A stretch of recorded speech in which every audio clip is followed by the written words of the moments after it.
mas eu queria que a gente colocasse a nossa atenção sobre a questão da pregação expositiva, que é o nosso tema do nosso estudo e reflexão nesta noite. É importante observar que desde a igreja primitiva, a centralidade da realidade prática da vida era a palavra proclamada, a palavra ensinada, a palavra referência, a palavra revelação específica de Deus, não só para revelar quem Deus é, mas para revelar o seu projeto, o seu plano, através da sua história extraordinária de redenção e de salvação.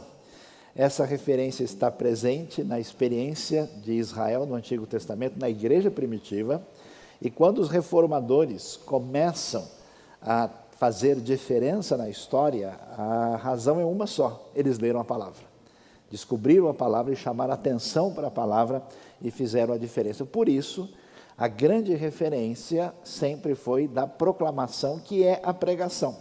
Por isso, vale a pena lembrar de 2 Timóteo 4:2, que dá a determinação clara para a comunidade dos discípulos de Jesus, para a igreja: pregue a palavra, esteja preparado a tempo e fora de tempo.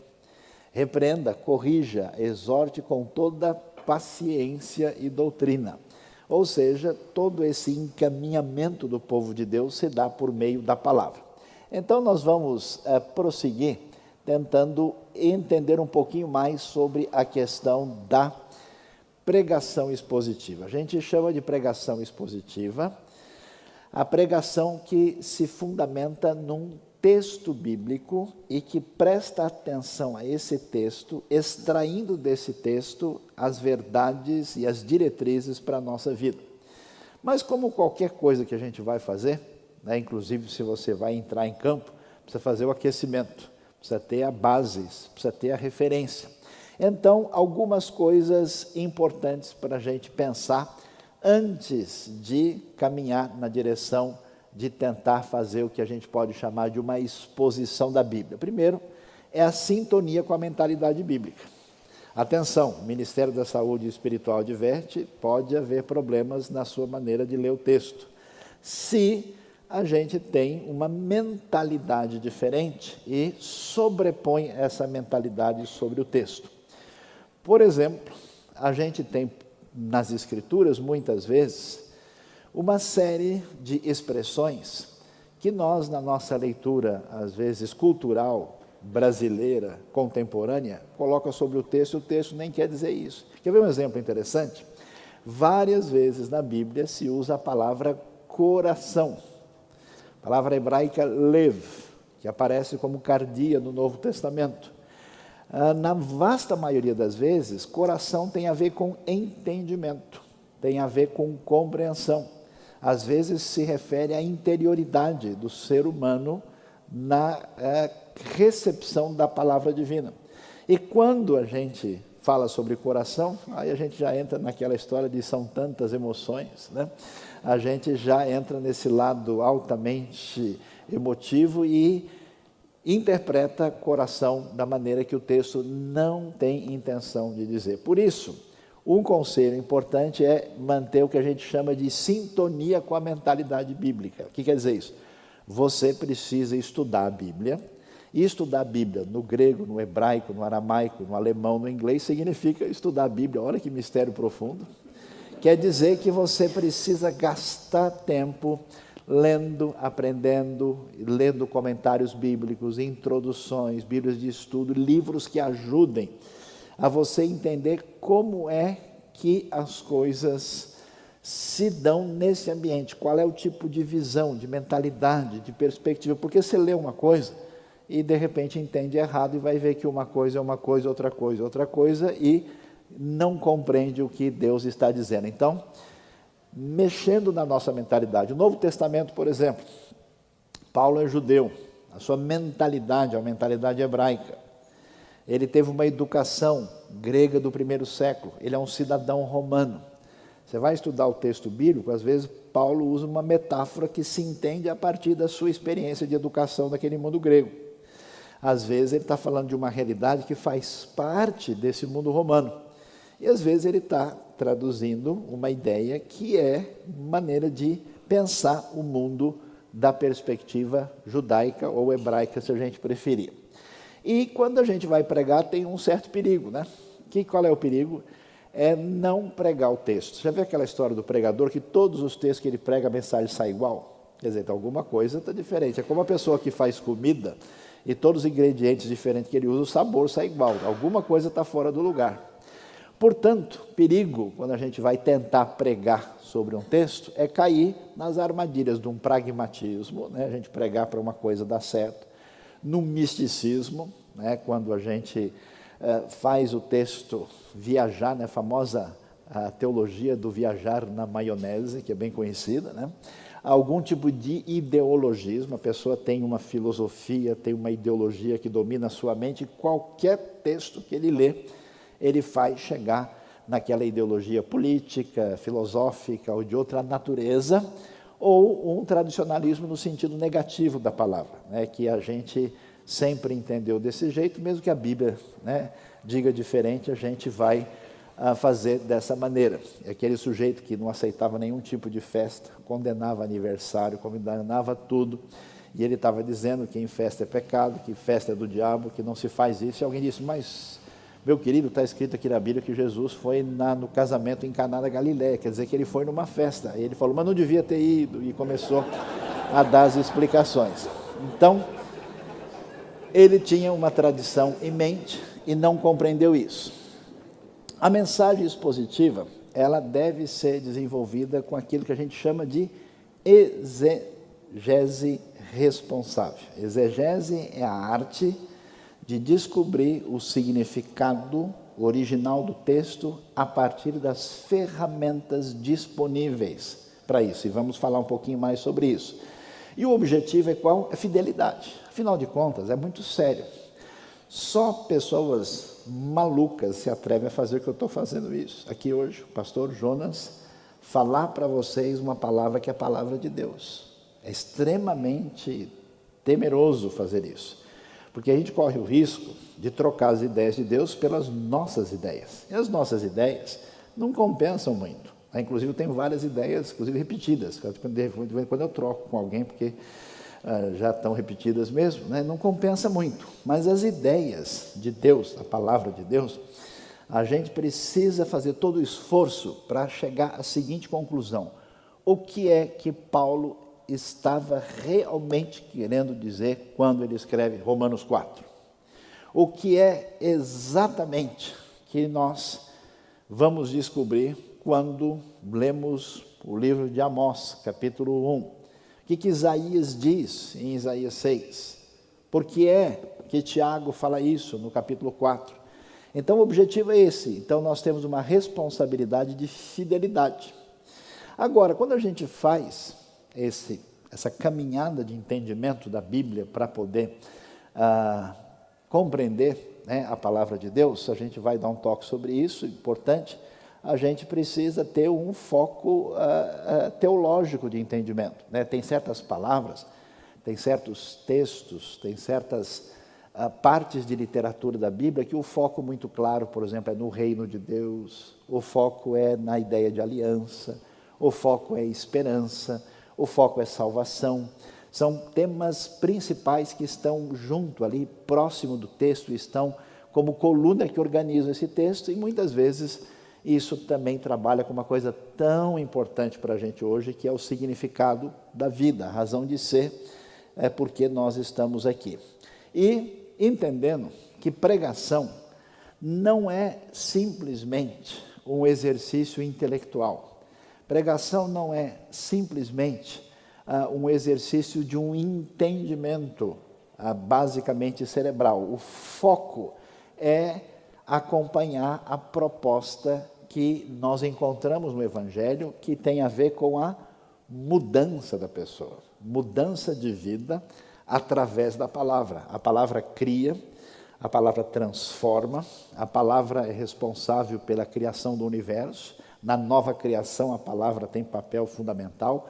Jesus é o verbo de Deus, e eu fico olhando e prestando atenção na minha experiência e vejo muita gente que passa anos em igrejas, e não muda a sua mentalidade, o seu comportamento por causa da palavra. Ele procura palavras que se ajustem ao seu comportamento. O foco é mudança.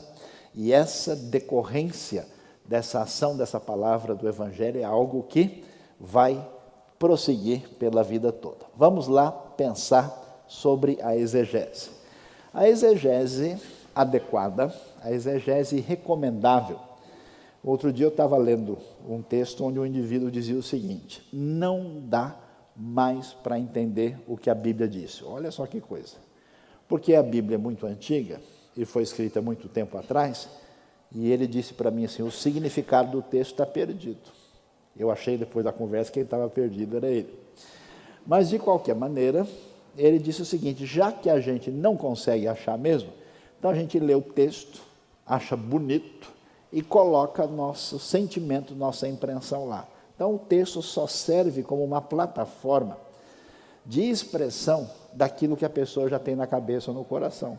É um uso indevido do texto. Mas o que a exegese, baseada no que a gente chama de interpretação histórico-gramatical?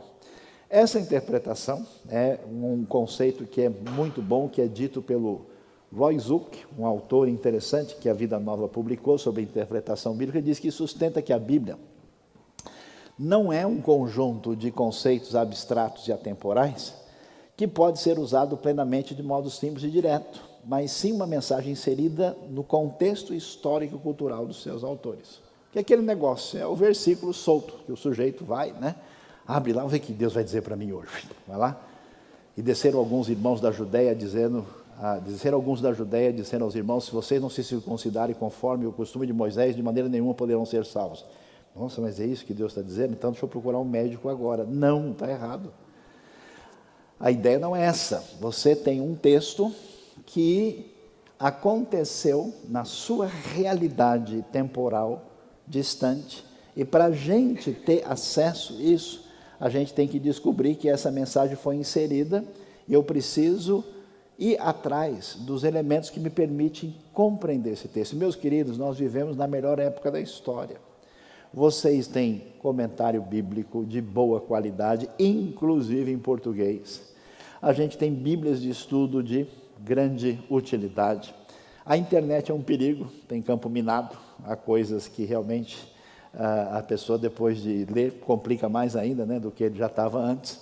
Mas a gente tem muita coisa que hoje traz para a gente uma coletânea dos estudos que foram feitos e permitem que a gente entenda o texto bíblico cada vez mais. Aliás, saibam vocês que tudo isso foi possível especialmente através das grandes descobertas arqueológicas que só começaram a partir do início do século XIX. Quem estava antes do século XIX nunca teve acesso a isso. Essas descobertas, com tudo que a história revelou, trouxe para a gente todo um pano de fundo, uma compreensão que ajuda a gente a entender o texto de maneira muito mais nítida a partir da intenção do texto original. Então, essa interpretação vê a exegese como esse processo de construção de ponte entre quem? Os leitores contemporâneos e os autores bíblicos. Como é que eu vou entender o que está escrito lá? Tem uns textos, umas coisas na Bíblia diferentes, Como assim?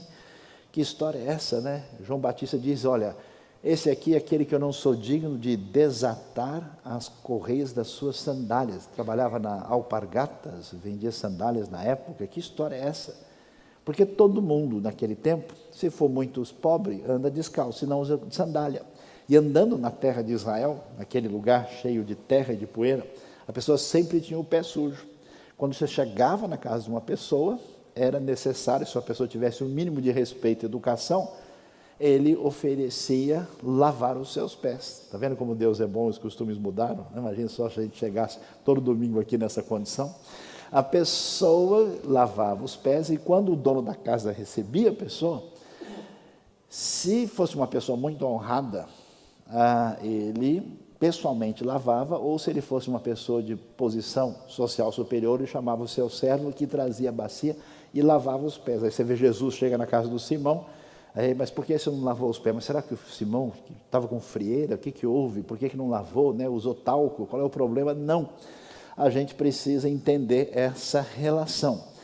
E a partir daí, a gente consegue entender o texto e extrair os princípios universais que o texto bíblico quer comunicar.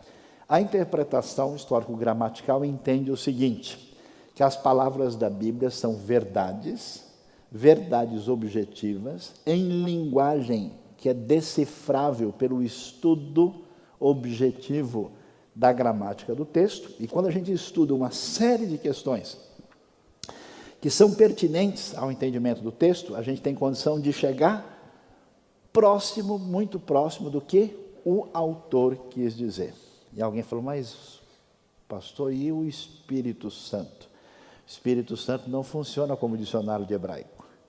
O Espírito Santo não funciona como dicionário de grego, e nem para dar pano de fundo histórico. Ele vai trabalhar no seu coração para quebrar sua resistência da sua natureza pecaminosa, para aceitar a palavra de Deus e submeter você àquilo que Deus ordenou.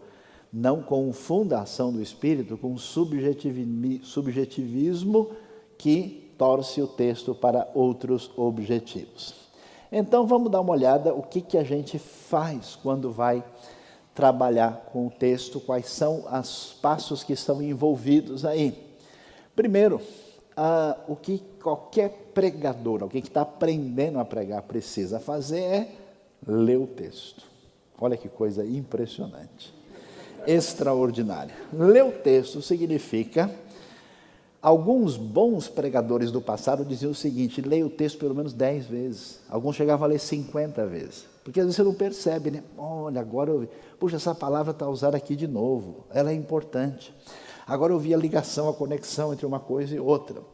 Então, existem alguns princípios fundamentais de interpretação, como o nosso foco aqui não é hermenêutica, e o nosso querido doutor Jonas aí tem muito a colaborar para dar a diretriz melhor para todos, a gente precisa, em função dessa referência hermenêutica, ler o texto com atenção e fazendo observações. Uma coisa boa é você, separando o texto, ler e fazendo as anotações que vêm dessas observações. Olha, interessante, a palavra conhecer aqui aparece 4 vezes. Olha, aqui existe um texto que parece ser o ponto fundamental da discussão, parece ser aquilo que é a coisa mais importante. Olha, aqui parece que o texto mudou um pouco, parece que dá para dividir em 2 partes. A gente olha e faz essa observação. E em seguida, depois que a gente leu bem, escutou direito a história, leu bem a poesia, aí a gente vai atrás da compreensão do conteúdo da exegese, que é o quê? Consultar ferramentas que vão dizer para a gente quais são os elementos que não estão óbvios no texto e que as informações, elas específicas, vão nos ajudar a entender o nosso texto de maneira diferenciada.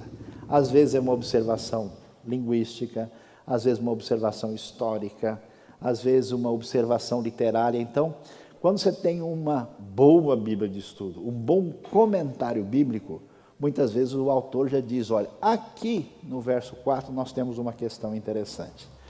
Aqui no verso 7, essa questão importante precisa receber a atenção. Quando a pessoa fez esse trabalho que ele leu várias vezes, fez esse trabalho fundamental de observação e entendimento essencial do texto, e depois, na sequência, ele faz o levantamento exegético, ele vai chegar a alguma conclusão aí. Ele vai chegar num ponto final. Quer ver uma coisa interessante, por exemplo, quando a gente lê e vê a história do filho pródigo, dos 2 filhos, a gente vai ver um negócio interessante, que a parábola não acaba, ela termina com 3 pontinhos. É o filme que no final não tem the end, não tem o fim, nunca apareceram os créditos. E por quê? Porque é intencional, porque na estrutura literária da parábola está faltando a resposta do filho mais velho. É para ele baixar a bola e dizer: pai, olha, eu não tinha entendido, desculpa, eu estou em pecado, eu peço o seu perdão. E ele não reage. Esse silêncio eloquente do texto tem sentido especial, e uma boa orientação vai nos ajudar a entender que tipo de análise é essa, é de natureza literária. Quando você descobriu, quando você compreendeu o essencial, você vai chegar a uma conclusão: olha, esse texto está querendo dizer isso.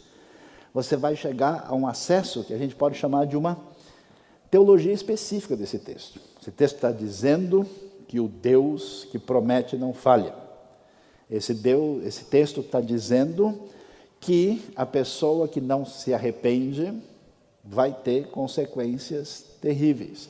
Esse texto está dizendo que aquele de quem a gente mais esperava não tem qualquer retorno, e aquele que a gente nunca imaginou, essa pessoa reage e recebe a palavra divina. Então você vai encontrar.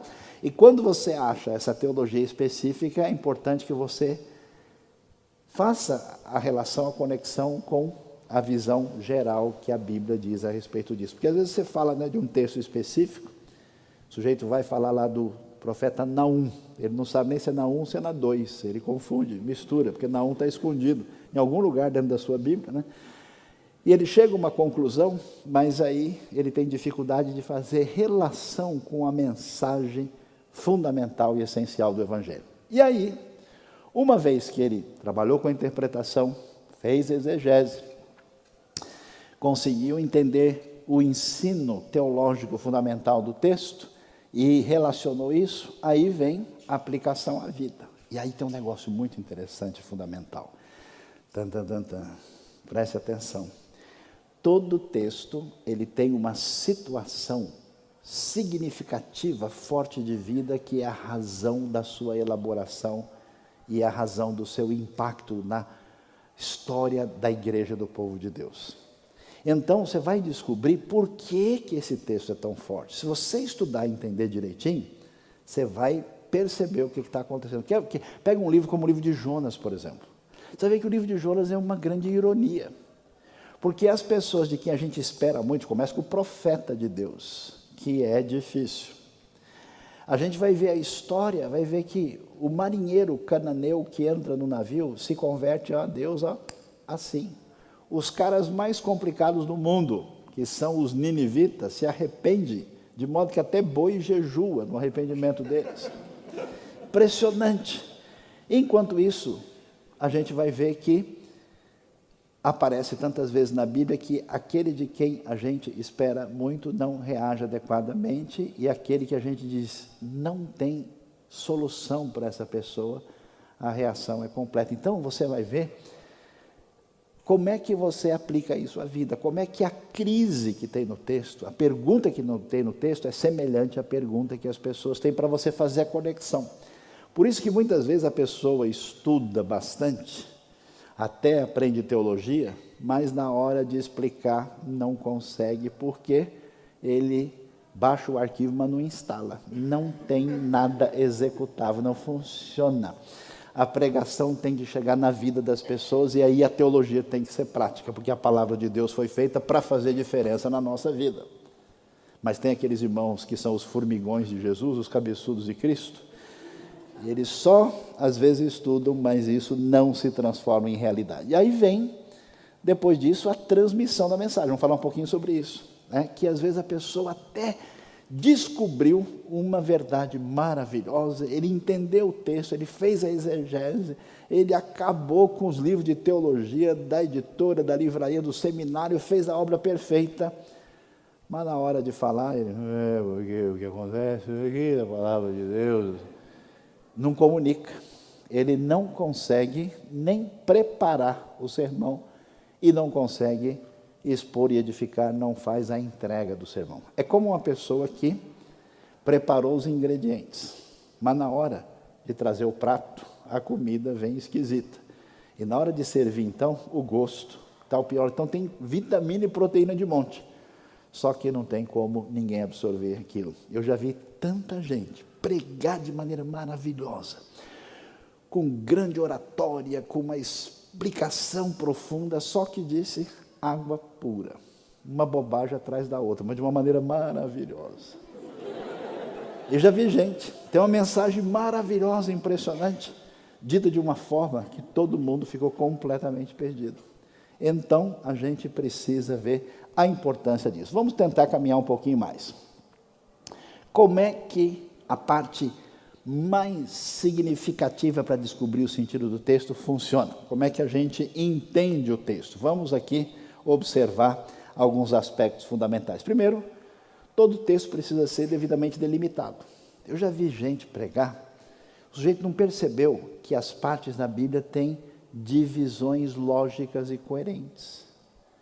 Existe um assunto que começa aqui e termina aqui. Às vezes o cara pega o negócio pela metade e junta com a metade de um outro texto que não tem nada a ver.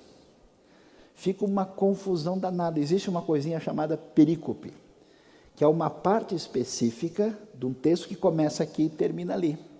Porque às vezes a pessoa acha o versículo bonito, separa aquele texto, e aí ele acha quais são os mais bonitos, mais próximos dele. E aí tenta construir, mas a coisa fica confusa. Se você não pega a coisa desde onde começou, você não entende nem por que aquele texto chegou onde chegou. Ele está numa relação de coerência e continuidade. Por isso eu preciso saber, peraí, hoje nós vamos ter um culto especial, o pastor Jonas pediu para eu pregar. E como é que eu vou fazer? Deixa eu escolher o texto aqui, escolhe direito. Senão vai dar problema, vai ser confuso. Aí vai bagunçar tudo, então tem que saber onde começa, onde termina. Depois, não é uma questão tão complicada, mas às vezes nós temos o que a gente chama de questões textuais. Você vai descobrir isso quando você usa 2, 3 traduções da Bíblia diferentes. Você olha uma outra e fala, nossa, isso aqui diz um negócio. Às vezes é uma coisa pequena. Por exemplo, tem um rapaz, lá em Gênesis capítulo 10, que o nome dele é Rodanim. Mas em outras Bíblias ele chama-se Dodanim. Bom, se o nome dele é Rodanim ou Dodanim, não afeta você nem a mim. No entanto, algum nome vai ficar lá. Mas às vezes tem uma questão.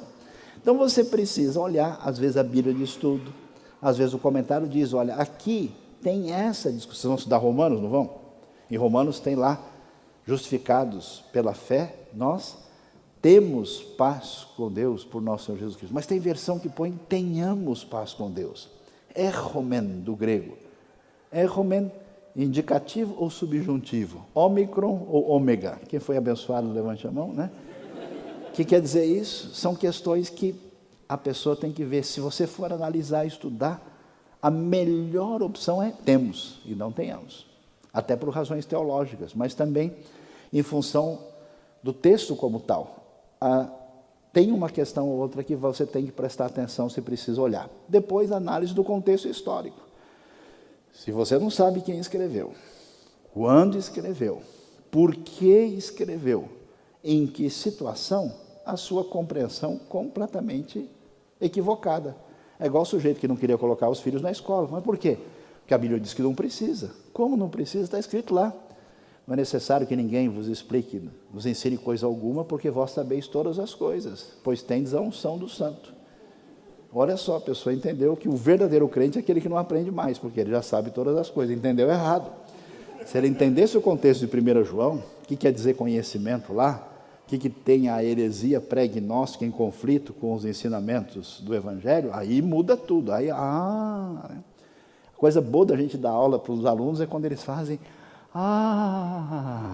que aí a ficha caiu, aí entendeu. Então, o contexto histórico é fundamental. Depois, análise linguística, que envolve questões semânticas e sintáticas. Você não precisa usar essa terminologia complicada, eu estou fazendo isso aqui na maldade com vocês, né? Mas você tem que entender que quando a gente entende certas palavras fundamentais, quando a gente entende por que uma frase, vocês vão estudar Romanos agora, quantas conjunções têm valor importantíssimo no livro de Romanos. Quantos termos tão preciosos que o amigo Tertuliano sofreu aí para transformar aquilo que o grego tinha, para jogar na língua latina, para chegar à nossa tradição ocidental. Então, essa análise é importante. Quando você tem um bom comentário, uma Bíblia de estudo, os pontos importantes, né? O GPS aí exegético diz, olha, aqui você presta atenção, porque senão você é multado. Aqui a coisa é séria. Análise literária geral e análise literária específica. Vou pregar sobre o Apocalipse, vai ser o fim do mundo. Como é que vai ser esse negócio? A gente vai ler o Apocalipse do jeito que ele lê, a narrativa que aparece no começo de Marcos? Não, a literatura é diferente. Eu vou ler isso de maneira mais literal ou menos literal? Que livro é esse? É profético? É narrativa? Jesus entrou em Jericó. Olha que coisa maravilhosa, estou sentindo aqui que Jericó significa nada, significa Jericó. O texto é narrativo. Jesus entrou em Jericó, significa que ele entrou em Jericó.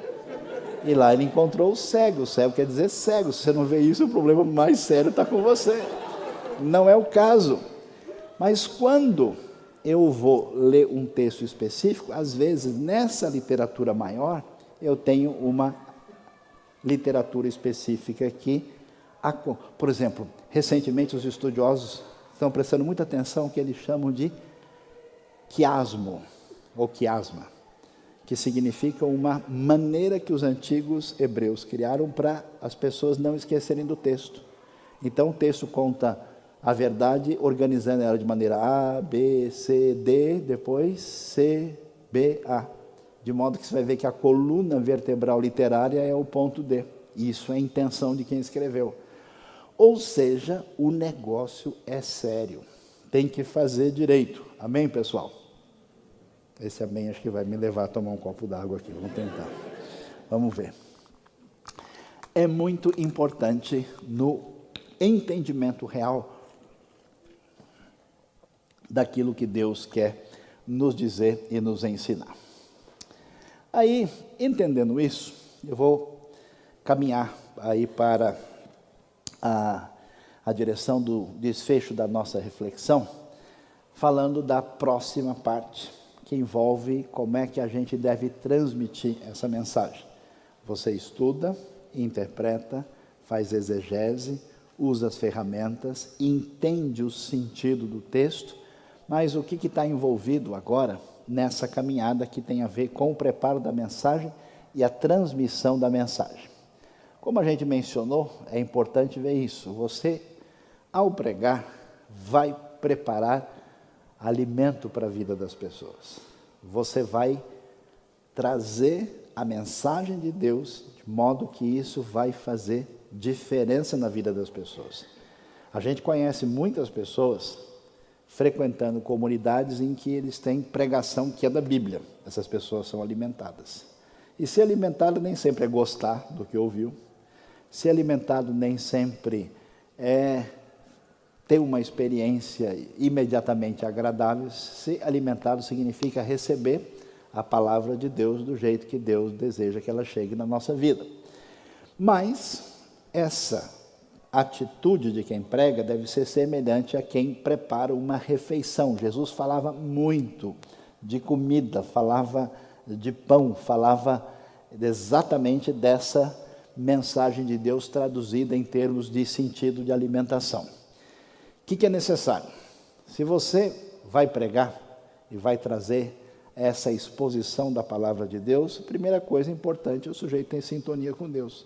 Talvez você já ouviu o pregador que até conhece, eu já vi pessoas estudiosas, conhece muito, especialista em línguas originais, conhece uma quantidade enorme, mas se você vê, é a diferença do sujeito que conhece o Salmo do pastor e conhece o pastor do Salmo.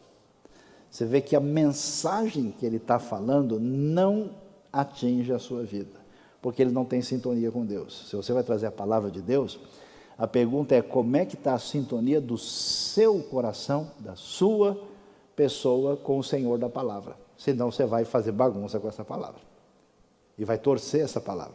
Vocês lembram que um dos grandes pregadores da palavra de Deus chama-se Satanás. Satanás chega para Jesus de Bíblia na mão. Você nunca leu lá no Salmo 91? E pega logo o 91, que o pessoal diz que assusta ele. Deixa aberto na casa para ele correr, mas ele foi pegar logo esse. Pegou o 91, mas está escrito que se o senhor pode se jogar daqui, vai dar tudo certo. E Jesus responde na palavra. Então, a palavra de Deus sem sintonia com Deus pode virar o uso para outros objetivos. Segundo, sintonia com conhecimento bíblico teológico. Pessoal, não tem como inventar. Não adianta viajar na maionese. Ah, mas eu senti assim. Problema seu. Você precisa ir atrás de informação que seja correta, adequada, que seja fundamentada, que seja fruto de pesquisa séria, para de fato entender o que o texto está dizendo. E os recursos estão à nossa disposição. E terceiro, sintonia com o ouvinte. Jesus é espetacular, Jesus é o máximo. Ele fala, na hora que ele fala, todo mundo se liga. Quando Jesus diz, era uma vez 2 filhos, e então o mais novo disse para o seu pai, pai, me dá parte da herança que me cabe. Todo mundo parou, mas isso não é possível, não existe isso. Como assim? Se o cara pediu parte da herança, quer dizer que ele quer o pai morto, porque ninguém faz isso. Todo mundo parou, largou tudo e vai escutar Jesus na hora, porque a sintonia com o ouvinte é total. A mensagem, então, é importante, porque eu conheço gente, não sei se o pastor Jonas vai deixar eu dizer uma coisa dessa aqui, conheço gente que ele fala em aniversário de criança, culto de missões, culto fúnebre, formatura do mesmo jeito. A pessoa é sem noção, de repente parece que não sei. Ele não percebe que comunicar com criança é diferente de congresso teológico. Ele não percebe que que o ouvinte mudou, né? Ele chega lá para o filho dele de 6 anos de idade, conforme o concílio de Niceia, na discussão da união hipostática, com respeito às 2 naturezas de Cristo, a pessoa não vai. Então, é necessário ter essa sintonia. Por isso, é importante entender que quando a gente prega expositivamente e se sujeita ao texto, olha que coisa interessante. O texto é extraordinário, a Bíblia é show. Por quê? Porque eu comparo, sabe como? Um copo de vitamina mista, tem de tudo ali. Quando a gente não prega expositivamente, a gente cria a nossa palavra, é como se a gente fosse vender vitamina de comprimido, nem gosto não tem.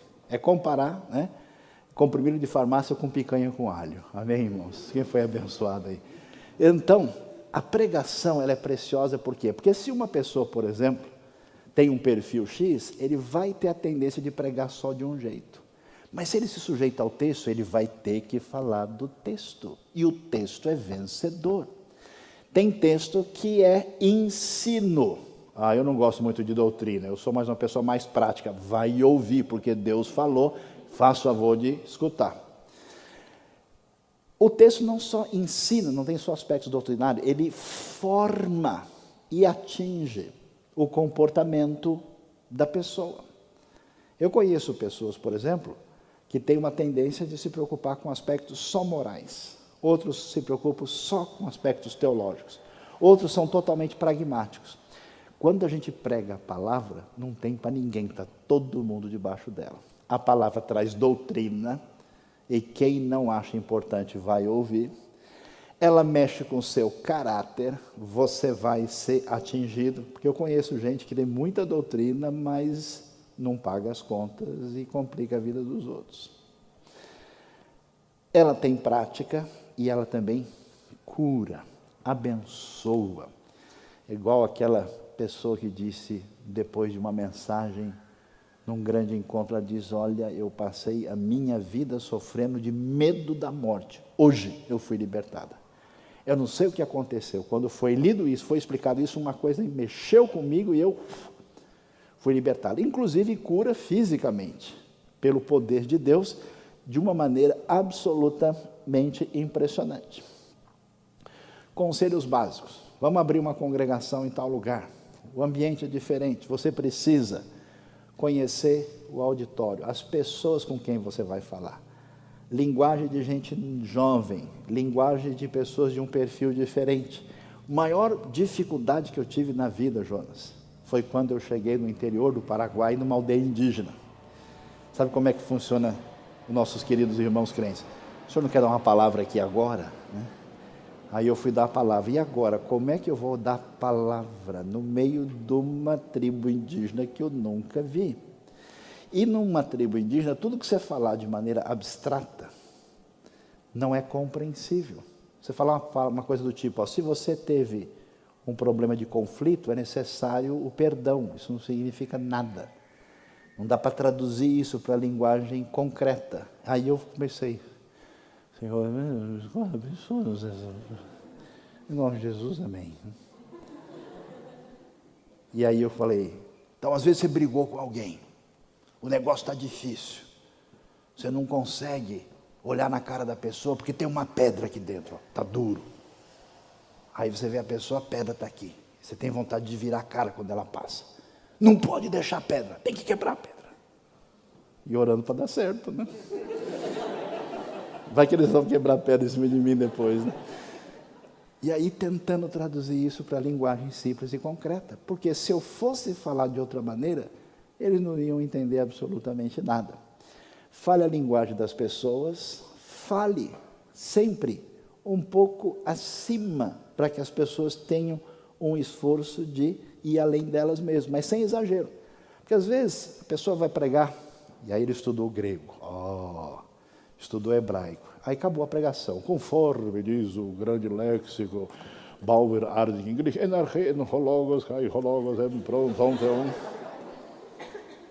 conheço gente assim, o cara fez um semestre de línguas, e logo ele começa a falar línguas estranhas na igreja, né? Ele não usa aquilo de maneira adequada, ele exagera e vai além. Se você se distanciar na comunicação, você não fala nada com a pessoa. Não é necessário pregar tempo demais. Eu já fui num casamento que metade dos padrinhos desmaiaram. O cara pregou 2 horas no casamento. Quase que a gente teve várias cerimônias, né? O casamento e o sepultamento de alguém do lado, né? E a coisa mais importante, aqui que está o foco da questão, atenção. Quando você estuda a Bíblia, e estuda direito um texto, você vai descobrir o ouro que está lá. Tem um tesouro. Tem uma mensagem que é um elemento doutrinário, um conceito importante sobre Deus, uma necessidade. Quando você acha isso, você vai achar a razão de ser do texto. Por que que esse texto surge e diz o que ele diz? Por isso que pregação não é uma aula sobre um monte de coisa diferente. Aquela coisa que o sujeito chega... Você ouviu a mensagem? Hoje eu ouvi. E o que o pastor pregou? Sobre a Bíblia. E aí, sobre o que ele falou? Falou Gênesis, Cantares, Apocalipse, Jó, 2 Timóteo. Ele falou a palavra, né? Mas sobre o que ele falou sobre tudo. Quem prega sobre tudo, prega sobre nada. Porque não tem foco. Então, se tem uma mensagem, a mensagem hoje é o seguinte, pessoal, Deus diz, perseverem na fé. Vocês vão passar por tribulação, vocês vão passar por perseguição, vocês vão ter desânimo, não é a primeira vez que isso acontece. O texto diz isso, 1, 2, 3, perseverem firmes, porque Deus mantém-se soberano e vai abençoar a vida do seu fiel, ainda que ele esteja numa situação complicada. Agora, quando a pessoa prega e não chega em lugar nenhum, ninguém vai chegar em lugar nenhum. A mensagem é uma mensagem, porque às vezes a pessoa quer fazer um negócio bonito e acaba se atrapalhando. Conselhos básicos. Pregue visando mudança de vida. A mudança de entendimento. Qual é a dificuldade do nosso Brasil evangélico?